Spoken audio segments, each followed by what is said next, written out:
welcome to Disease Notes by Mastermind Study. Hari ini kita akan membahas aspek farmakologi dari salah satu farmakoterapi yang berperan dalam terapi antihiperglikemia oral, yaitu adalah sulfonylurea. Sulfonylurea merupakan obat antihiperglikemia oral yang berperan sebagai insulin sekretagogue. Untuk lebih jelasnya, yuk kita bahas dari mind map. Pertama, kita mulai dari mekanisme aksinya.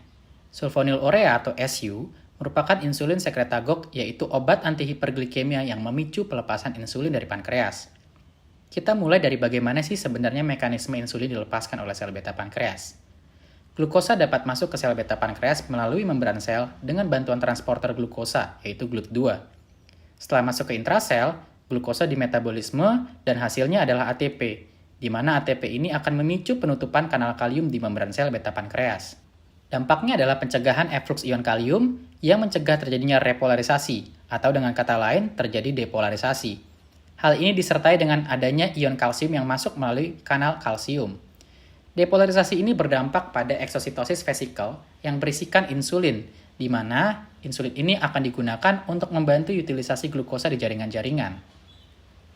Tugas dan peranan dari sulfonylurea adalah memblok kanal ion kalium sehingga mencegah terjadinya efflux kalsium. Efek akhirnya adalah peningkatan sekresi insulin. Oleh karena itu disebut sebagai insulin sekretagogue. Setelah kita mengetahui mekanisme aksinya, sekarang kita bahas mengenai jenis-jenis dari sulfonylurea. Sulfonylurea sebenarnya terbagi menjadi dua generasi. Ada generasi 1 dan ada generasi 2. Contoh dari SU generasi pertama antara lain adalah tolbutamide, chlorpropamide, tolazamide, dan acetohexamide. Akan tetapi dalam praktek sehari-hari sudah tidak digunakan. Golongan SU yang sekarang digunakan antara lain adalah generasi kedua, seperti yang kita akan bahas hari ini.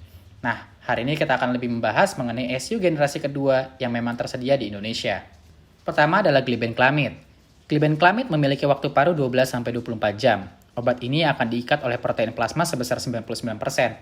Metabolismenya terjadi di hati. Puncak konsentrasinya dicapai dalam waktu 2-4 jam. Ekskresi glibenclamide terjadi melalui ginjal. Dosis terapeutiknya berkisar antara 2,5-20 mg dengan frekuensi pemberian antara 1-2 kali per hari. Yang kedua adalah glimepiride. Glimepiride merupakan SU dengan waktu paruh yang panjang, yaitu adalah 24 jam. Umumnya digunakan sebagai monoterapi 1 dosis, atau bisa juga menjadi terapi kombinasi bersamaan dengan antihiperglikemia oral lain seperti metformin, ataupun dapat diberikan bersama dengan insulin. Metabolismenya terjadi di hati. Terapi dengan glimepiride diberikan dalam dosis 1-8 mg per hari dengan frekuensi pemberian 1 kali per hari. Selanjutnya adalah gliclazide. Gliclazide merupakan SU yang memiliki waktu paruh antara 10-20 jam dengan dosis terapeutik berkisar antara 80-320 mg per hari dan diberikan 1-2 kali per hari. Metabolismenya terjadi di hati. Yang keempat adalah gliquidon. Gliquidon merupakan SU kerja pendek yang memiliki waktu paruh antara 6-8 jam. Dosis yang dapat diberikan berkisar antara 15-120 mg per hari. Obat ini dapat diberikan dengan frekuensi 1-3 kali per hari. Terakhir adalah profil efikasi dan keamanan dari SU. Efikasi dari SU yang telah diketahui antara lain adalah dapat meningkatkan sekresi insulin, menurunkan clearance insulin oleh hati, serta dapat menurunkan kadar HbA1c antara 0,4-1,2%. Akan tetapi, ada juga efek samping yang bisa ditimbulkan dari pemberian SU, antara lain adalah hipoglikemia.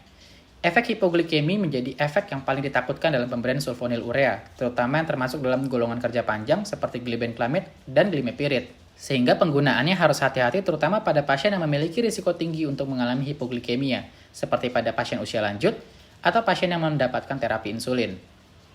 Efek samping lainnya antara lain adalah peningkatan berat badan dengan kisaran antara 1-3 kg, gejala gastrointestinal seperti mual muntah, ikterus, agranulositosis, anemia hemolitik maupun aplastik, serta reaksi hipersensitivitas. Oke, itu merupakan pembahasan mengenai aspek farmakologi dari obat antihiperglikemia oral golongan sulfonylurea.